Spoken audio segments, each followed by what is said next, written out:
Disney Vibes Podcast, talking insider tips, tricks, and pixie dust. For the most magical place on Earth, here's Andrew and Heather. Hello there, everybody. Once again, welcome to the Disney Vibes Podcast. This is episode number 3. I am Andrew. And I am Heather. And we're a little delayed this week, and there's a very simple reason why, and we'll get to that in a minute. But before we get into the nitty-gritty, the Disney Vibes Podcast is brought to you by Magical Destinations Travel. You can book mdtravel.com. All the details are up there. And one of our magical agents will be with you throughout your entire process to assist you in planning your vacation. There's no obligation for a free quote and no cost to you ever. So book mdtravel.com. If you like what you hear, support that way. Also, please, if you're liking what you hear, provide feedback, a rating, whichever platform you are using, whether it be Apple, Google, Spotify, Pocket Cast, and so forth. We greatly appreciate your support. That being said, we're a little delayed. Why? Because my co-host here had no voice for a couple days. I'm sure you like that. A little bit. Exactly. A little bit. No, so this happens every year when we start our education career. If I don't lose my voice by October, it's very unusual. So I lost it. It's getting better. And this is actually one of my best days in the last 4 days. So we have to talk about all the magical vibes going on. Yeah, so just to piggyback off that, for those who don't know, we are both educators for school districts within the Hudson Valley area, which it's not upstate New York. Everybody's like, oh, it's upstate. So you got to remember, New York's a big state. Upstate could be Buffalo. It could be north of Albany. That's not us. We're about 60 miles north of New York City. So we reside here in the Hudson Valley. We are both teachers. And we have 3 children, and we live on an apple orchard. So our allergies really kick in right now because the crop is due and apples are being picked, and it's just crazy. Spring and fall kind of kick our hiney's really bad with the allergies. So in a nutshell, so we're just a little delayed with that. But we're gonna power through. We're gonna power through. There's a lot of news that got dropped in the last week with Disney. As you know, it is. The 50th anniversary is October 1st. So huge experience they are delving into at Disney World, changing things, making the parks, decorating the parks, little details. And we'll talk to you about the social channels where we post a lot of this news on a daily basis, but we like to recap it, with the show. And I had some thoughts for the show this week before all this news came out. We were going to talk kind of like a one-day plan at, let's say, Magic Kingdom, or, how can you get the best bang for your buck time-wise in that regard. So that was my original plan, and then Disney just kept dropping things left and right, and I was like, okay, scrap that. We'll do that for another week. Exactly. So we actually have one of our agents currently at Disney World, so there'll be a lot of posts coming out that they are actually in Florida, gearing up, for the 50th anniversary. And she's on a special assignment from us, because one of the, I guess you could call it like sneak peeks that Disney is releasing is the 50 fabulous character collections are now revealed. So basically they are golden sculptures, and they're of all like your classic characters, and they are sprinkled throughout the parks. And we have an article here that's pulled up, and right now you have Mickey, you have Minnie, you have Chip and Dale and Daisy and Pluto and Goofy. But then today, Andrew, you want to know who I saw? Who's that? I saw in Tomorrowland, Stitch is actually in one of the restaurants, like on the wall. So I almost feel like it's like a hidden Mickey, but it's with the hidden, sculptures. And they are to celebrate, the 50th anniversary. There's actually a beautiful video that we can even link in the show notes here that you could see it. And I cannot wait for more of them to be released and revealed on, the character from Soul too. It was on there as well. Right. Yeah. So basically, we're going to dive right into the news. As you saw, Heather just went. She was ready. I'm sorry. She jumped I'm so excited. jumped off the cliff, but that's okay. We're going to call this segment "Ears What's Happening." A little play on words there with "Ears What's Happening." And so, as Heather was just dropping the news with the Fab 50 character collection revealed, they started at Magic Kingdom. They are going to be sprinkled throughout all of the parks. And there are characters from Pixar and Walt Disney Studios and Disney Channel and Lucasfilm, and they're definitely creating all these to pay homage to the past 50 years of what Walt Disney has kind of developed and created, and the brand, for lack of a better term, that is Walt Disney World. So we're through 50 years. We know Disney World's going to be another 50 years and beyond. So, but it is, like Heather said, it's kind of like the Hidden Mickeys thing. And if you did not hear episode 2, we recapped how now they had the Hidden Remy's in the New France Pavilion. So it's going to be a hunt for your favorite characters. They're going to be a little bit more in plain sight because they are a decent size. But it's definitely going to immerse all the fans into a world of fantasy and tomorrow. And, the actual words that Disney says is where laughter, joy, and the intangible pixie dust will bring a lifetime of memories for all those who visit the most magical place on earth. So there are a ton of these fabulous 50 friends as they gear up, and they're going to be at all 4 parks. So, obviously the main characters, Mickey, Minnie, Pluto, Goofy, Daisy, Donald, they're all going to be primarily in Magic Kingdom. They may have them in other parks as well, but, Pixar, they're going to probably be, a lot of them will be in Hollywood Studios. You'll have like the Lion King. I'm sure they're going to be in Animal Kingdom. Epcot, they're going to have a good mix as well. But yeah, so it definitely very, very cool. These sculptures unveiled, and like Heather was saying, the Fab 50 character collection. They even have it hidden in the video that Heather will share out.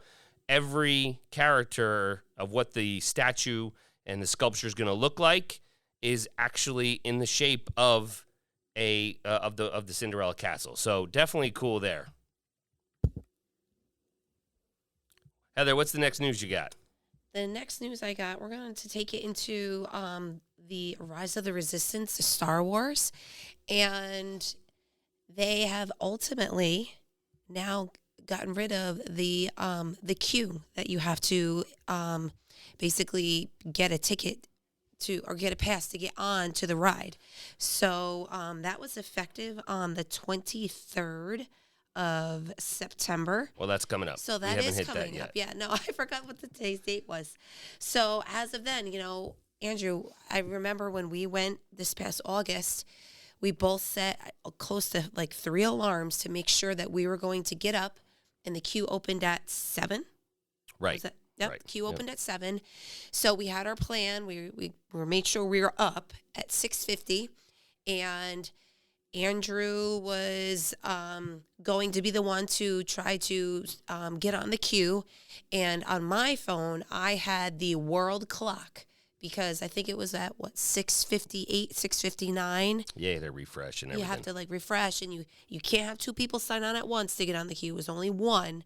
But, there was definitely, a method to the madness that we did indeed get into each queue that we tried. But now you just don't need to worry about it. Well, right. So the official report from Disney is they're going to pause the use of the virtual queue for Star Wars Rise of the Resistance at Disney's Hollywood Studios, and it's going to be the traditional standby queue for the first time, since it opened pre-pandemic in 2019 in Galaxy's Edge there. So, yeah, you're going to have to wait online, but I think a big part of that's also going to see where Disney Genie Plus and the, we call them, the IAS, the Individual Attraction Selection, if you want to pay to, have the Lightning Lane, which, we'll delve into as well, as that gets, released in the coming weeks, you're going to have that option as well. So the virtual queue is going to, as of today, still be working or utilized, I should say, for Remy's Ratatouille Adventure, which opens up, October 1st. The previews are out. Everybody's loving it. It's one of those trackless rides, very similar. If you did have the opportunity to go on Rise of the Resistance, it's the trackless technology, same as Mickey and Minnie's Runaway Rail, which is in Hollywood Studios. So they are it's kind of shocking. I mean, the queue is working for some, and the way the queue, if people are unfamiliar, like Heather was saying, you could book your boarding group, for lack of, that's what they call it, from your hotel room, right? And you would get up early, and it would tell you approximately what time you should return to the park to experience the ride. It was great. Come 1 o'clock, they also opened more boarding groups for Rise of the Resistance, but in order to join a boarding group at 1 o'clock, you have had to already entered Hollywood Studios. So you need to be in the park at that time in order to book the later boarding groups, for Galaxy's Edge, for Rise of the Resistance. I'm assuming that's kind of going to be the same kind of rollout with Remy, but I don't know. I mean, I'm not sure. I mean, I think you'll be able to get it in the morning, and then you have to be in Epcot later on. Right. I have the same thoughts. But even just if we can just piggyback a little bit off of Remy's ride, again, more reviews are coming out, and a lot of people are in awe of the actual, the extension of the France Pavilion. And they have the creperie, which is, I don't know I feel like when we were there, it was just like a little kiosk. Yeah, it wasn't open. It's going to be a lot. Yeah, no, it's definitely just more in right. depth. And, they have crepes that are, both sweet and then salty. So when we finally go back, I'm going to get one of each at this point, because those are always one of my favorite snacks to get while we're there. What's funny is, Heather's saying how she loves all these snacks and all this stuff. And, typically on vacation you gain weight, but because we'd walk 10 miles a day, we come home and she's like, I'm not eating as much and now I'm gaining weight, And meanwhile, you ate garbage, or it's good food, but, it's not always the healthiest stuff, when you're, park hopping and, going from country to country or restaurant to restaurant. So, the creperie, is going to be a place that obviously we're going to be hitting up. We had a great time with the Food and Wine Festival, which is still continuing through November. And, this is just something that's going to be really cool with the creperie. And the other restaurants, Chefs de France is still there and everything like that.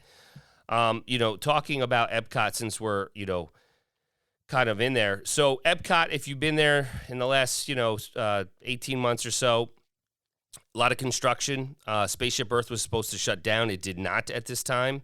They are still constructing the Guardians of the Galaxy roller coaster. Obviously, the France Pavilion and Remy's Ratatouille Adventure have been, a big thing. And they've done a lot of, I don't want to say park management, but they're trying to change the flow, the ebb and flow of the park. And, we were just there, and they had moved to a temporary location, Mouse Gear, which, is one of Heather's favorite stores. It's one of the I think it is the biggest souvenir store in Epcot, and we had to literally look around for it because the location it was in, I think that was a guest services or something, and then even with all the construction, I mean, you have to do roundabouts to try to get into the showcase. But we have exciting news that this store is now, it's not Mouse Gear. It's called the Creation Shop. Creation Shop. Yep. It's their new flagship merchandise destination at Epcot. It opened up on September 15th. And again, they're really transforming Epcot overall to these different lands. I mean, they've had the lands, but they're really changing it up, with that. So, I don't know. You look at the stuff, it looks pretty cool in the news. Yeah, so what we're looking at is, I can describe it almost looking like a department store type feel, like the displays, how it's definitely not Mouse Gear from what I remember Mouse Gear was.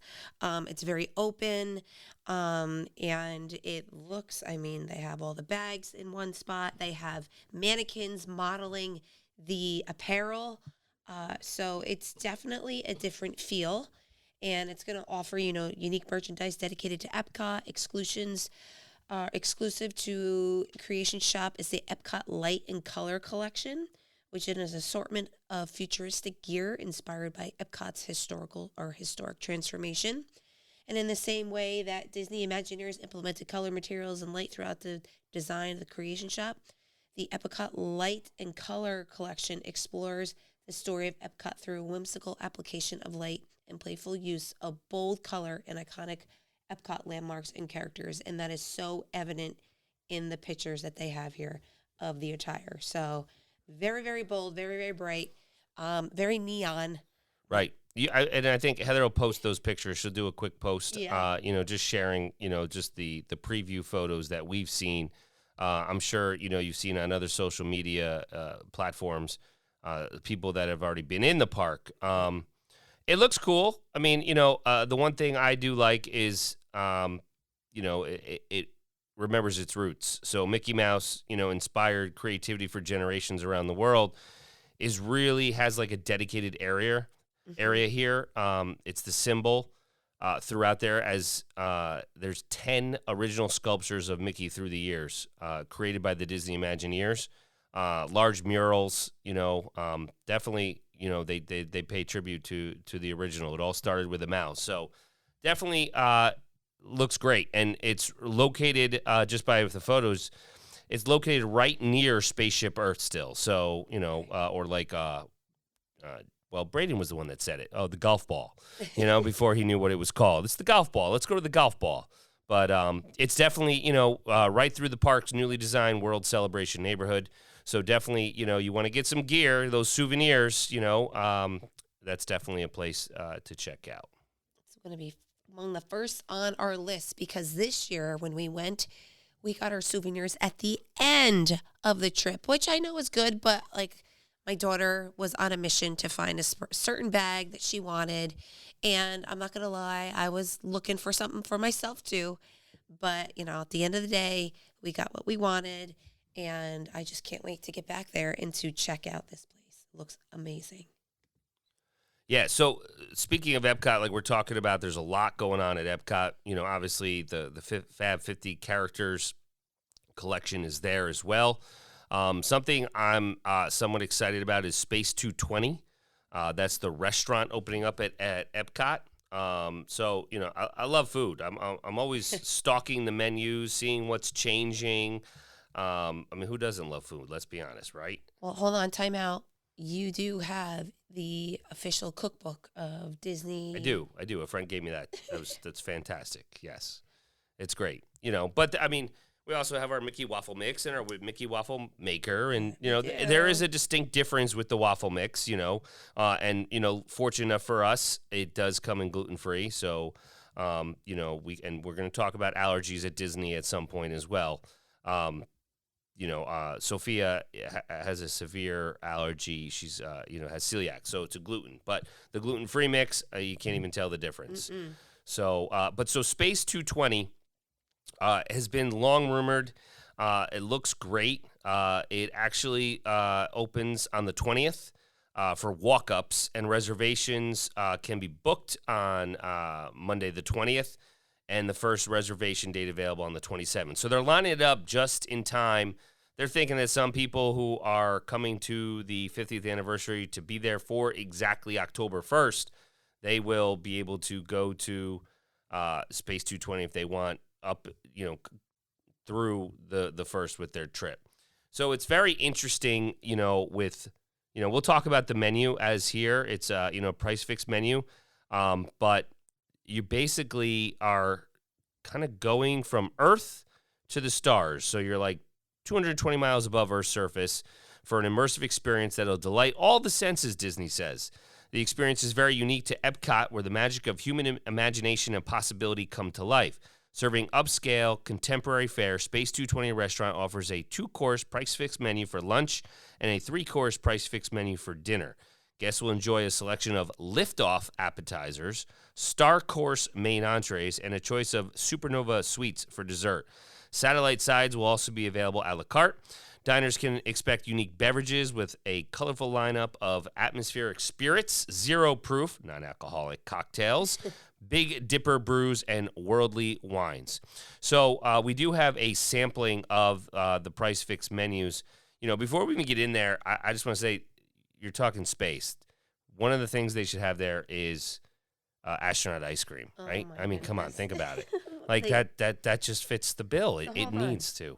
So you're talking about what is it, like the ice cream sandwiches that you buy and they're... Yeah, freeze dried. Yeah, Yeah. absolutely. In Oh, a packet, okay. maybe to go. Okay. Why not?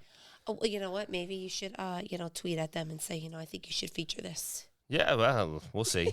Well, here's your lunch. Yeah. So your 2-course lunch includes 1 liftoff appetizer and 1 star course entree. So no dessert. So you know what? Give me my astronaut ice cream to go. I'm good. Gosh, you and your ice cream. That's it.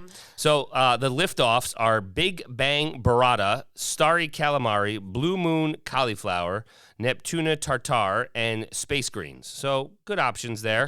Interesting. They're definitely interesting. I mean, the plates, the portions look okay. And the star course is a Blue House salmon, Centauri burger, flat iron steak, seared tuna, and baked macaroni. Yeah. And there's pictures to go with it. So, just looking at these, they do look, the salmon looks excellent. I can see the tartare there.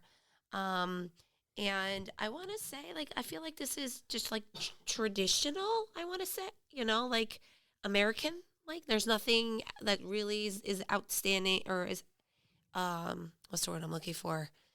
I'm not surprised with the offerings that are all grouped together. Right. I think it's trying to, Appease the masses. Appease the masses, with it. Yeah. Here's one thing, when they say you're traveling, I'm usually okay. Heather gets a little nauseous at times, but if you're in this, are there windows? I'm trying to envision, or is it you're in the outer space and there's stars and it looks like you're moving? I hope not. I don't want to be moving and eating, that's, I don't know. We'll see. Again, we have someone down there now, Right. One of our agents, and we have other people going down in November. So we'll definitely, keep you posted if they can get in. Obviously, it's going to be one of the hot spots to attend for the very first time. Dinner, 3-course. It's going to include the dessert. That's the difference. Yep. So the the lift-offs are the same. The star courses, though, you have an 8-ounce filet mignon, slow rotation short ribs, a Florida red snapper, X2 duck, terra bolognese, and a roasted free-range chicken. So a little more heftier portions, a little more proteins in there. And then your desserts, the Supernova Sweets, are a lemon mousse, sticky toffee pudding cake, and a chocolate cheesecake. Again, where's the astronaut ice cream? Oh my gosh. I will take the lemon mousse. Just saying. That's fine. Sounds the drinks look delish. great, they're very feng shui. I'd say cosmic. I think Okay. that's Well, that's what they're going so for. we're looking at an article and they have 4 different pictures, and even the background. I feel like it, instead of really looking space-like, I definitely get futuristic vibes. Right. Well, I wonder what a Stargarita is. That looks good. Oh, Stargarita. For drinks, sorry. I was going ahead of the pictures. So we have a Stargarita. We have an Atmos Spritz, or Atmos Spritz. Ooh, with a cotton candy cloud it's served with. Oh, my. Oh, I The can kids see will what be that one is. dying to have that. No, it's alcohol. I know that. I'm just saying, can we have the cotton candy? Ah, look at that. The Big Tang served with astronaut ice cream. You have such a smile on your face right now. Oh my God. See? This is a podcast. You got it. You got it. The Big Tang. All right. Well, we know what you're going to get as soon as we walk in With there. astronaut ice cream. I just need a drink. Oh my goodness. That looks cool. It does. Planetary Punch, which is served over dry ice. Oh, that'd be cool. And a Celestial Cosmopolitan. And then, for those zero-proof cocktails, they actually come in a special Space 220 collectible cup. You have Lightyear Lemonade made with butterfly PT. The Milky Way served with a fun-size Milky Way garnish. And Moon Rocks served with a pack of popping candy garnish. That's going to be the boys right there. Oh, for sure. Yeah. So, and it says with the purchase of any zero-proof non-alcoholic cocktail or children's meal, you guests will receive a pack of Space 220 collectible trading cards. These are designed exclusively for and only distributed at Space 220 Restaurant. Limited edition packs of cards feature original artwork and trivia facts about space exploration, food in space, like the ice cream, and the Sky High Innovations at Space 220 restaurant. So opening this is another exciting milestone with Epcot, and the transformation. So they're just gearing it all up for October 1st. So you'll be seeing more and more about it. I just need to say that the fact that they are giving out these cards, Yeah, I really think like our boys, I think Sophia too, they would go bananas over them. They would be very much into, okay, what's it say? And then the pictures. I don't know. I really, really like that. I give Disney kudos for that, for sure, without a doubt. A big part of that is, so Braden is very big into baseball, and we can't find baseball cards for the life of us right now. So, I mean, I had tons. He looks at my old ones that we still have, but again, it's not, the players that he loves today. So, but they're very, very challenging to come by. I mean, I didn't know they were really making them still, and maybe they're not, but it seems like, don't call it a comeback, but it is one. So, while we're on the topic of food, we had talked about this, I think, while we were actually in Disney in late August. So Steakhouse 71, that we have the first look at that. It's opening at the Contemporary, and this food looks great. It does look good. All right, so hold on. Go ahead. So I just need clarification because when we were going to Contemporary, again, that is going over some serious construction. So we went to a breakfast in the Contemporary. Right. But that's where this new restaurant's going to be? No. Oh, okay. All right. Bring it back for me. So for those who don't know Heather very well, she is not a good person with geography and social studies. So north, south, east, west, she's like, where's my GPS? Give me a landmark. Give me a landmark. Where's my GPS? Which way am I going?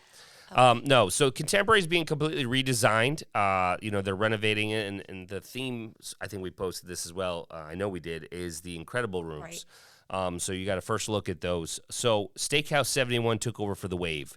Wave is located on the first floor of Disney's Contemporary Resort. We had the Wave breakfast, right, up at California Grill. Okay, and that's because this is being renovated, and they're going to be open. Was being, yes. But did you see where I got it confused? I did not see where the connection was. Guys, come on. Nope. Anyways, no. They are opening their doors October 1st, breakfast, lunch, and dinner. And we do have a look at the menus. So we're probably going to make your mouth water. Sorry if you're hungry at this time. But, the marketing, the imaging of everything with the Wave looks, I'm calling it the Wave. Steakhouse 71 absolutely looks fantastic. It's a family-friendly steakhouse. So just remember, in the Contemporary, you have like 3 restaurants. You got the Wave, formerly the Wave, now Steakhouse 71 on the bottom floor, right? And then you have Chef Mickey's, kind of like where the monorail is in the middle, and then California Grill is up top. So I'm definitely excited that they're having their, breakfast, lunch, and dinner, all 3.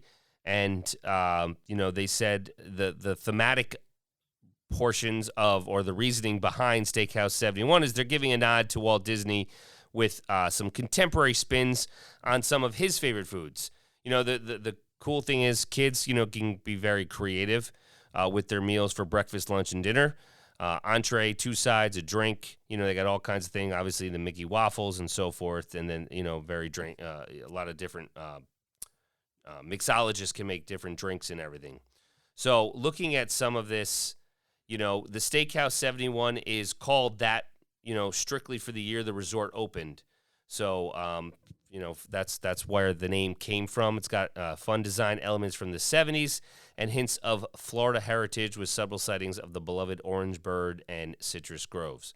So they do have the breakfast, and it's got everything from fresh baked pastries, avocado toast, Walt's prime rib hash. Go ahead, talk about your avocado toast, Heather. I was going to say, so we had avocado toast at the breakfast at the Wave.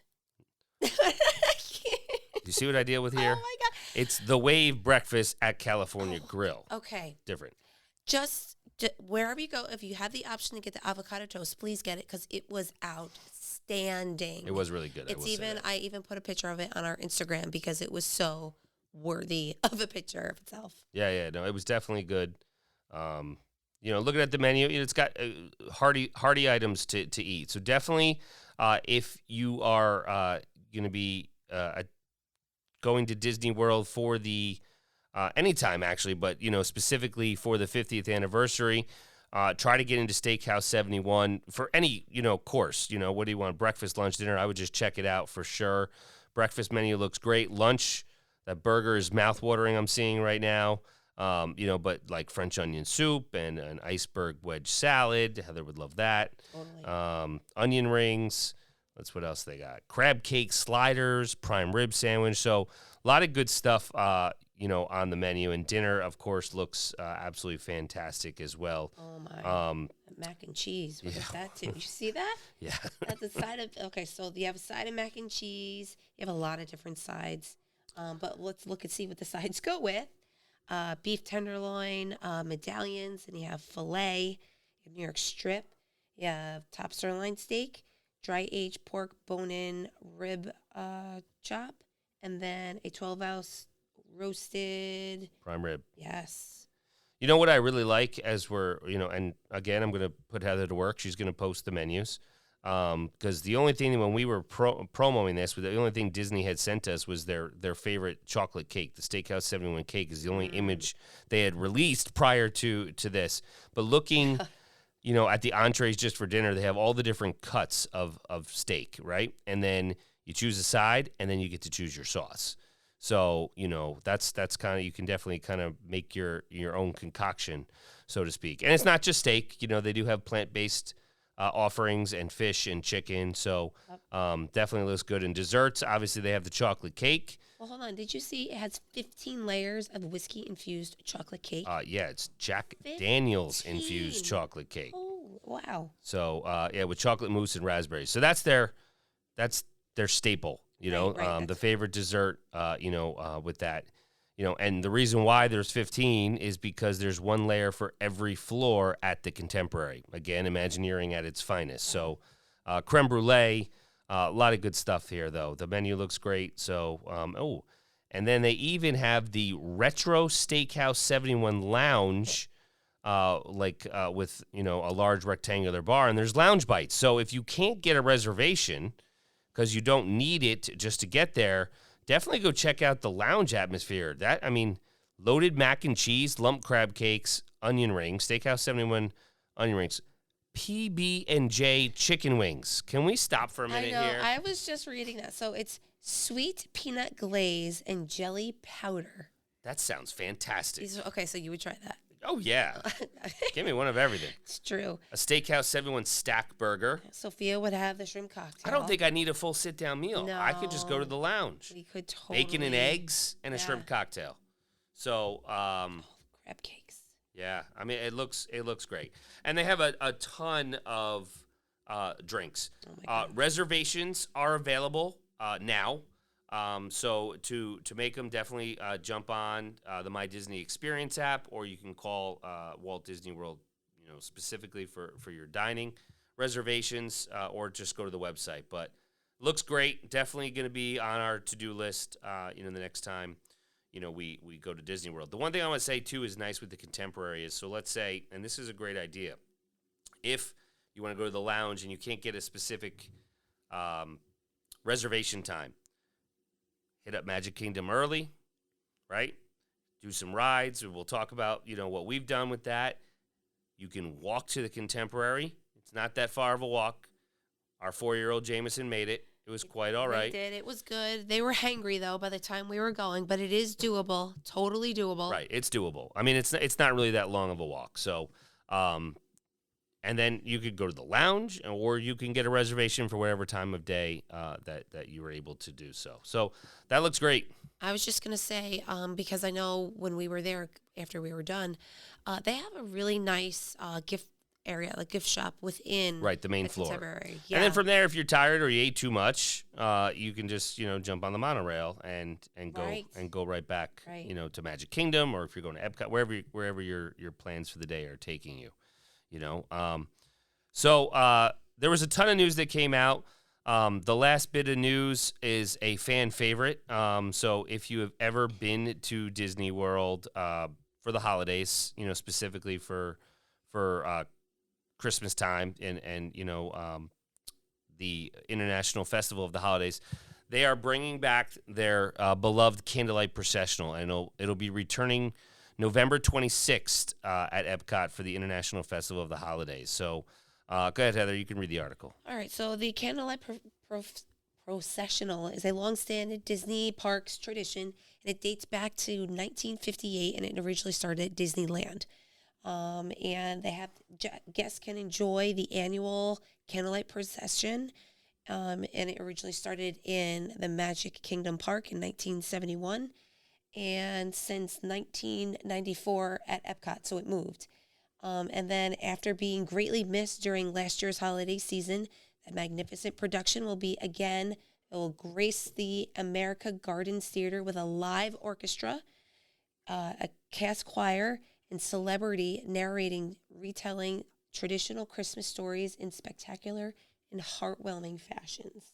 I got to give Heather a break because of her voice, as you can see at the end there. But all these performers, which is great, it's including cast members. They're bringing more cast members back. That was a very tough time for the cast members of the Walt Disney World Company. So they're coming back, musicians, singers, narrators, a lot of live entertainment, which we haven't had a lot of. So they're gradually bringing more and more back. So it's definitely going to be great. They aren't going to have the guest host choirs from the different community groups and schools that they typically and traditionally have had in the past. But obviously, that's just out of, safety. They're just playing it safe there. But they're going to have their cast member choir, and they're expanding that, so more cast members, which is great, to kind of fill the stage with the voices. So, yeah, you don't get the community aspect that Walt Disney World has traditionally brought in for this. But again, it's just a great show, and hopefully the guest choirs will be back next year. But it's they're going to get the schedule out. We don't have any the nitty gritty yet of the schedule of the celebrity narrators and more details about the Candlelight Processional.